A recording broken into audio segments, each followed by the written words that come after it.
Hi everybody. We are going to start with a journey into stillness session number 11, and we have something really fun today. Today we are going to talk about the topic, who am I? And isn't that interesting to meet who we are? Sri Ramana Maharishi is a kind of a pioneer to self-inquiry and the question, who am I? But we're going to understand a little bit more about what is this question and where does it really lead us. So first of all, when somebody asks you, who am I? Where do you go? I mean, what is the answer that comes to your mind? You go to your your age, your health, your name, first of all, your name, maybe your gender, your age, your health, your relationships, your financial, your status, or maybe your work, all these things. So there are two aspects to us, the who am I. And who I am is not different from who you are, and who you are is not different from who am I. But we are different, right? We are on the form level different. So all those things that make us different on the form level belongs to the form, that is the content. Like Eckhart Tolle says, the content of our life. So what is there in our content of our life? The age, health, physically, how we look, relationships, finances, working and living situations, and mental and emotional health. All this is the form, the content. Then what is the other aspect? That is the aspect which lies hidden in our lives. For some of us, even till the end, we just go living as a form. So that's what meditation does to you, is takes you to this part of who we are, and that is the formless. And the background, like Rupert Spira says, the background that is there, that's in which everything is happening, that is the space which enables this content, that is your age and your body and your financial status and everything to actually exist. So that is the background, which is the formless that we are talking about. It's also called inner space, it's called consciousness, it's called awareness. This question I've been grappling with for quite some years now, and I feel like I'm understanding it at different levels as the years are going by. So I'm just sharing. I don't know at what level it will resonate with you. It will resonate with you at whichever level you are in right now, which is perfectly fine. But my suggestion is to let yourself be free of resistance and try to be open. So when we talk about the form-based world, that is the content that we spoke about, today I want you to do it with me as I'm talking. So anything I'm talking in relation to me, you talk to yourself about it. If somebody came and asked me, who am I could answer it at different levels. So I'm going to answer, who am I? So I would say I am Smruti first, okay? That's my name.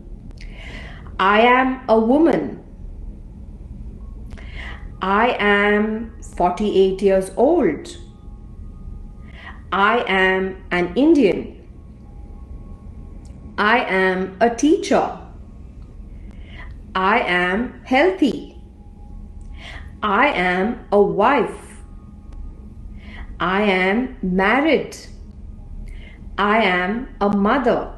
And I can go on and on and on, correct? All my answers that I've given you is all related to which part of me?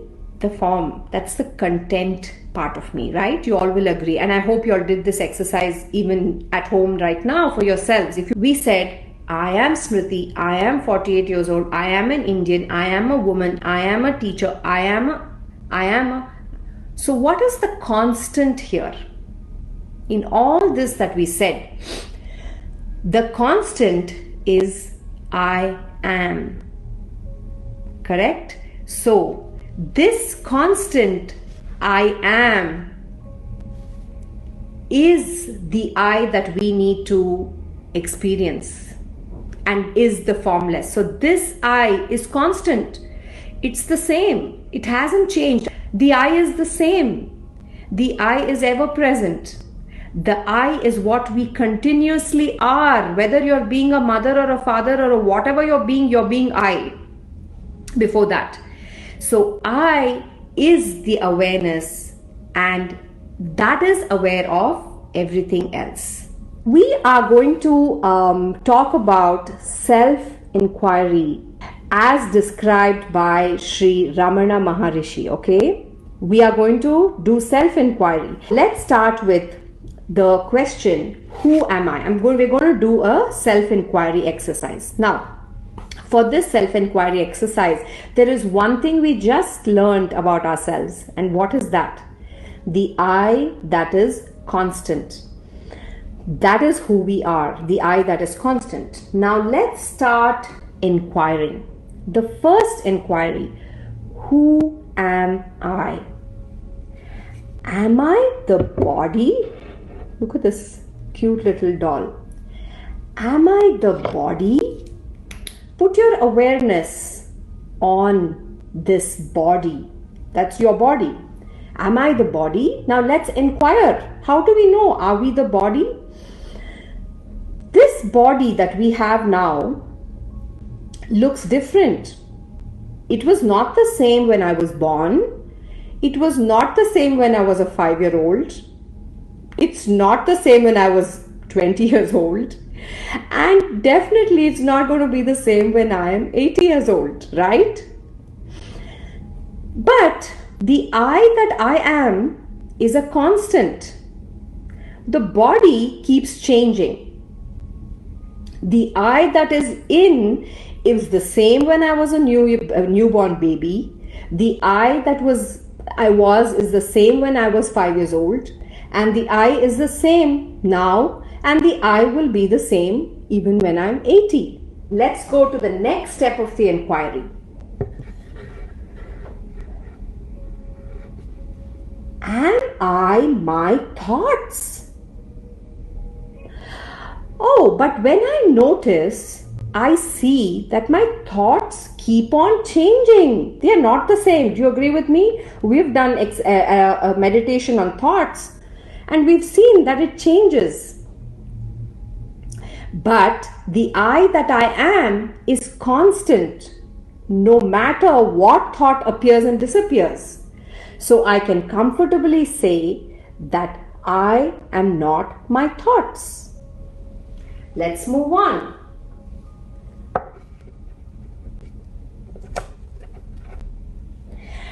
Am I my feelings? Okay, let's look into that. We have sat with our feelings. And when we sit with our feelings, what do we notice? We notice that it passes. It does not stay the same. So, the I that I am is constant no matter what feelings come and go. Then I can conclude that I am not my feelings. Then comes sensations. So am I my sensations? Let's notice. Notice your sensations. Do you have the sensations all the time? Same sensation? No. But the I that I am is constant. Then I cannot be the sensation. So if I am not my body, I am not my thoughts, I am not my feelings, and I am not even my sensations, then who am I? Look within, go inward and see the awareness that knows my body, the awareness that knows I'm thinking, the awareness that knows I'm feeling, and the awareness that knows I'm sensing. Do you see the awareness here? This is who I am. I am awareness. That is the process of self-inquiry. So Sri Ramana Maharishi says, the question who am I, is not really meant to get an answer. The question, who am I, is meant to dissolve the questioner. Who is this questioner now? Right? That's the question. So you saw in the exercise we just did how clearly that who we are is the awareness. This is the awareness, and the awareness that knows everything. So then who is the one who gets angry? Who is the one who gets upset? Who is the one who is feeling anxious? When you question, it all takes me to my false self, because my true self just is. It's just being. No matter what's happening, it's being. And if you notice, the awareness that is there when you are awake. Like right now, the awareness is doing the talking, and through me, of course. And there is awareness when you're in the dream state, and there's even awareness in your sleep. If it was not true that this I is a constant and is ever present, then it should not be there when you're sleeping, right? When you're sleeping, what's sleeping is the false self. And that's why we like sleeping, because the false self is like resting. Do you see how much a false self is coming in our way and not letting us shine the light of our awareness, this light? We're not letting it shine. We are blocking it, and that is the false self. And that's okay. We don't have to shoot down the false self right now. That is a part of being human, right? We have it. Awareness of it is all we need. The moment awareness falls on what it's falling, its nature changes. Very dense topic, no doubt, but when you get it, you get it. Just listen very carefully. You might say, I know I am an immortal spirit, or I'm tired of this mad world and peace is all I want, until the phone rings. Bad news. The car has been stolen. Your mother-in-law just arrived. The trip is cancelled. The contract has been over. They demand more money and they say it's your fault. Suddenly, there is a surge of anger, of anxiety. I'm sure we all have gone through this. A harshness comes into your voice. I can't take this anymore. You accuse and you blame, you attack, you defend, and you also justify yourself. And it's all happening on autopilot. Something is obviously much more important to you now than the inner peace that a moment ago you said was all that you wanted. And you're not an immortal spirit anymore either. The deal, the money, the contract, the loss or the threat of loss are more important. It's very clear. But to whom is it important? Is it important to that immortal spirit that you said you are? No, it is important to me, the small me that seeks security or fulfillment in things that are transient and gets anxious and angry because it fails to find it. Well, at least now you and I know that who you really think you are is not who you truly are. So that's who am I? Let this question lead you to the awareness that you are.